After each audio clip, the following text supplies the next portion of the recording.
headquarters of common sense. Talk Radio.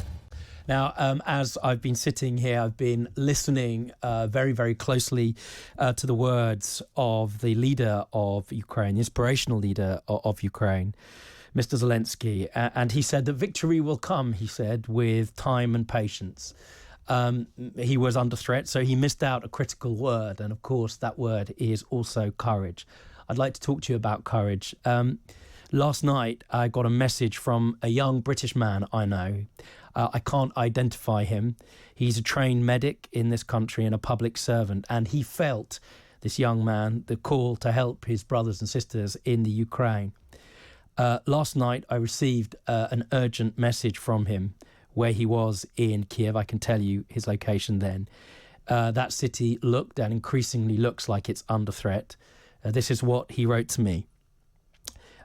If I don't speak to any of you again, take care. Best wishes. God save the Queen. That's the spirit of Britain. And it's a spirit that unites us and that nation of Ukraine. And it's an echo of the courage that united our country in the lived memory of our parents, our grandparents, and perhaps our great-grandparents. A nation that decided to defy Nazism during the Blitz, that preserved, protected, and defended democracy. It was also, of course, a place, a home of sanctuary for those fleeing, be it for child Jews in 1938 on the Kindertransport, those after the war that gave home and succour and peace to those who had been through such trauma, like my own grandfather, all those from our own country, children fleeing Nazi bombs. We made sure that those who were the most vulnerable were those who were protected. That is the essence, the fundamental nature of the values of the British people. It's who we are, not just at our best, but who we are as a people.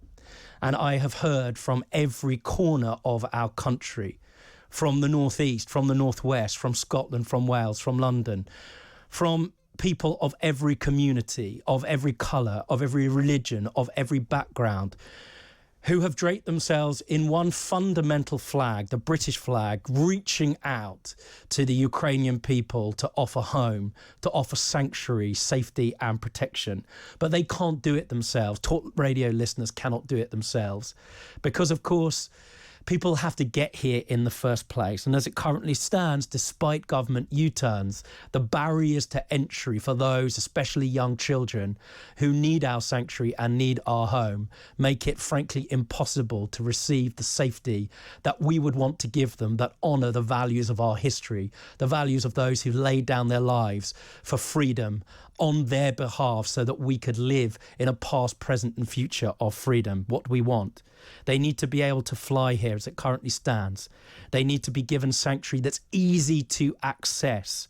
They need to be given whatever they can to ensure that they can be protected by communities across our nation that are ready to protect them. We are linked with the Ukrainian people through our history, our past, our present and our future. Wherever you are, wherever you're listening to this, I know that you're part of that community that seeks to help. We at Talk Radio are going to be going out there to determine what has been done, what can be done, and what you can do to help them. This is Talk Radio.